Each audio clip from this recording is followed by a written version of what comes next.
కెనడాలో భారతీయ విద్యార్థి వీసాలు భారీగా తిరస్కరణకు గురయ్యాయి. ఉన్నత విద్య చదివేందుకు దరఖాస్తు చేసుకున్న ప్రతి నలుగురిలో ముగ్గురు విద్యార్థి వీసాలను కెనడా అధికారులు తిరస్కరించారు.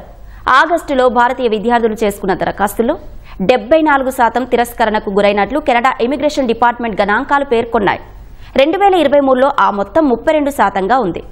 ఇదే సమయంలో చైనా విద్యార్థి వీసాల తిరస్కరణ రేటు 24%గా ఉండగా మిగతా దేశాల సగటు రేటు 40% ఉంది.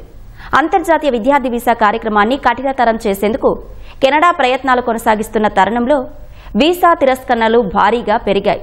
మరోవైపు భారత్ నుంచి దరఖాస్తు చేసుకుంటున్న విద్యార్థుల సంఖ్య కూడా తగ్గిపోతోంది. విదేశీ విద్యకు అమెరికా తర్వాతి స్థానంలో ఉన్న కెనడా గతేడాది దాదాపు 10 లక్షల మంది విదేశీ విద్యార్థులకు అవకాశం కల్పించింది. వీరిలో 41% భారత్ నుంచే ఉన్నట్లు నివేదికలు వెల్లడిస్తున్నాయి. భారీ స్థాయిలో విద్యార్థి వీసాల దరఖాస్తులను కెనడా తిరస్కరించడానికి అక్కడి స్థానిక పరిస్థితులే కారణమని ఇమిగ్రేషన్ నిపుణులు అంచనా వేస్తున్నారు.